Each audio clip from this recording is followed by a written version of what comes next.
Super Mario 3D World has been the one Wii U game that was destined to be ported over to the Switch. Almost all the other great Wii U games have made the jump. It was kind of the odd man out. But we finally got it.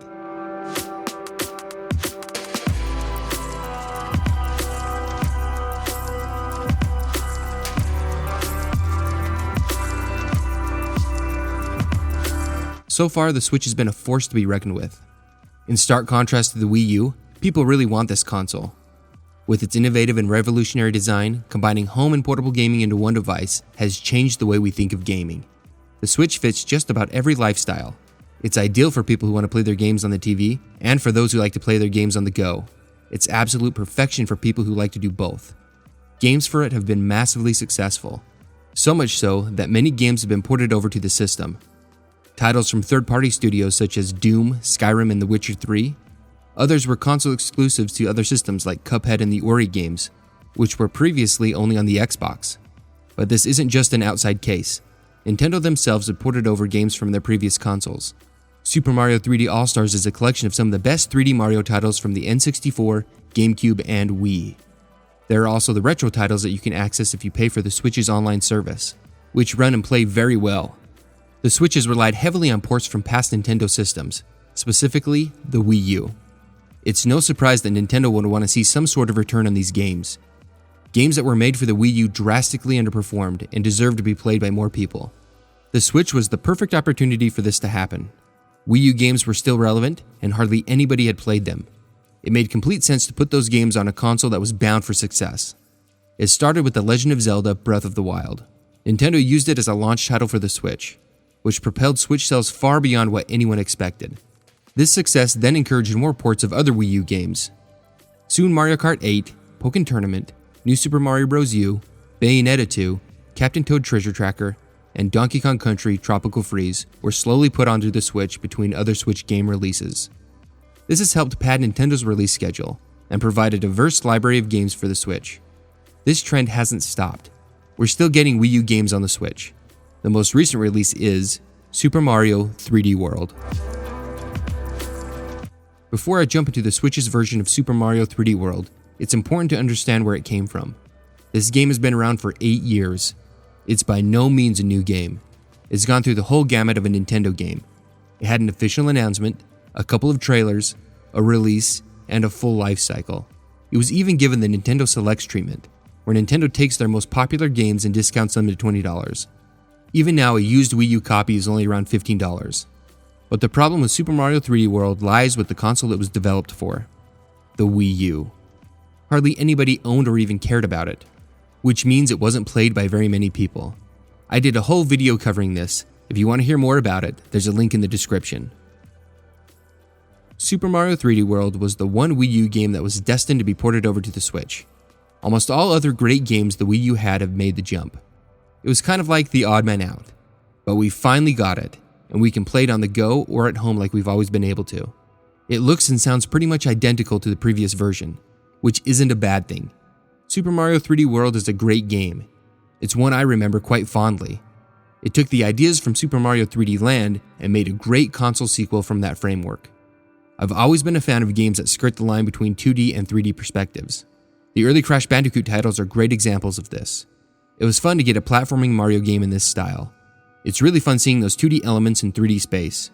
If you've played the original, this will be a very familiar experience. However, there are a few differences. The first one I noticed immediately was the running speed. Because I just played the Wii U version, the speed is really noticeable, and I like that change. The characters are way faster in this version. They also reach the second faster speed much quicker than in the Wii U game. I'd much rather play this quicker version of the game. I used to find myself running in circles on the Wii U version just to reach that top speed. Another change I noticed right off is in one of my favorite levels in the game. It's in World 2 called Puff Prod Peaks.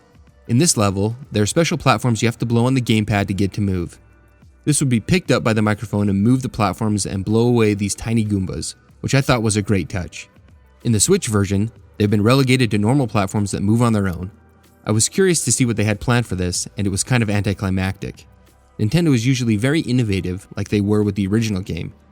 In their defense, I don't know what they could have done to make it the same or equal.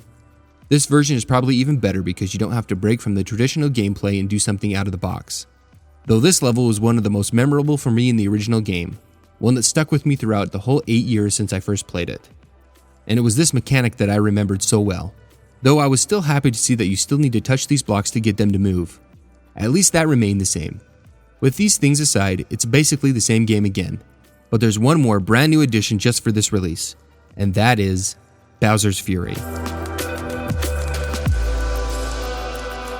Super Mario 3D World is a blend between 2D and 3D gameplay, which it does quite well, though it favors the 2D side of the spectrum, just like its predecessor on the 3DS. The characters can now move in 3D space, but you are navigating the character on a narrow, linear path to the end goal, like in most 2D Mario games. Bowser's Fury is a brand new addition to this game. Unlike 3D World, this game is more like a traditional 3D Mario game. It's wide open and allows you to move around without the narrow paths that are in 3D World.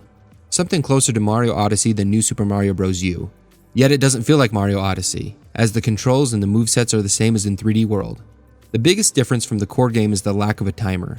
The one thing I don't like about Super Mario 3D World is the timer.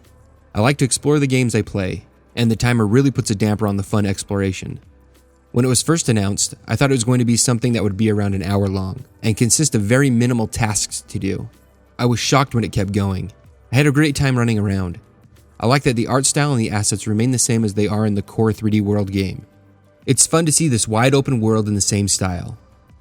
This new adventure has Mario stumbling on some sort of ominous dark oily substance. This substance opens and takes Mario to a place called Lake Lapcat. This place is dark and dreary with a storm raging. But the storm isn't the worst of Mario's problems, because the biggest thorn in his side is about to get even bigger. Once you reach the top of the nearby ship, lightning strikes and illuminates Bowser. But this time he's huge. As you try to figure out what's going on, Bowser is dropping projectiles and lava from the sky. He's also spitting out a powerful column of fire. Once that fire hits certain blocks, you grab the main collectible in the game, the Cat Shine. This Cat Shine activates the light tower that drives Bowser away. I guess he doesn't like lights.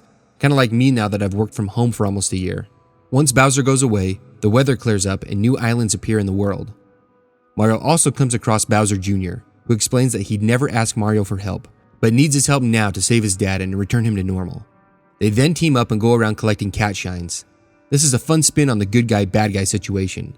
It's fun seeing Bowser Jr. help Mario. The whole goal of this game is to collect the Cat Shines that then remove the goo from the lighthouses. When they shine their light, this opens up new areas. During the game, occasional storms will roll in, and gigantic Bowser will show up and wreak havoc on Lake Lapcat. When Mario and Bowser Jr. collect a certain amount of Cat Shines, a new power-up called the Giga Bell unlocks and allows Mario to grow to enormous proportions. This is when the epic showdowns happen. It's really fun fighting enormous Bowser as a giant version of Mario in the catsuit. These dark and moody sections of the gameplay are a welcomed addition that I really enjoy playing through. I hope we see more of them in future Mario games. This is a great add-on to an already great game. I'm happy we were given something new with this new version of Super Mario 3D World. I've said this many times in my previous videos. The Wii U had some of the best games Nintendo has ever made. It was a shame that it was typecast before it was given a chance. I used the Wii U more than my Xbox One or my PS4 during its run because of all the great games that were made for it. I still think very highly of those original Wii U games, but that's not to take away from the ports on the Switch. Someone once mentioned to me that even though these games are just ports of games that already existed, they are the definitive editions. Also, being able to play them on the go is a huge selling point on its own. It's so great having some of my favorite games with me at all time. Super Mario 3D World is and was a fantastic game. It's now getting the attention it always deserved. It was a fantastic Wii U exclusive. Now it's a fantastic Switch game.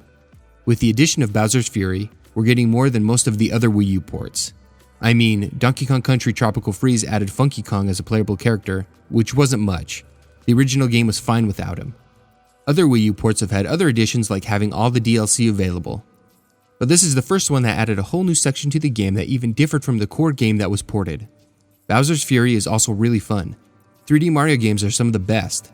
This game is a great addition to an already great game. I'm glad Nintendo decided to give us this extra bit of Mario. The Switch is a force to be reckoned with. It has an innovative, revolutionary design, combining home and portable gaming into one device. It's changed the way we think of gaming. The Switch's concept fits just about every lifestyle. Perfect for people who like to play games at home on the TV and for those on the go. Games for it have been massively successful.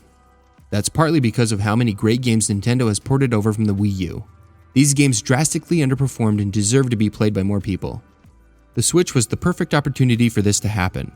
From smaller titles like Captain Toad Treasure Tracker all the way to the behemoth Mario Kart 8, Wii U games have continued to be ported over to the Switch. The most recent release is undoubtedly one of the best the system had.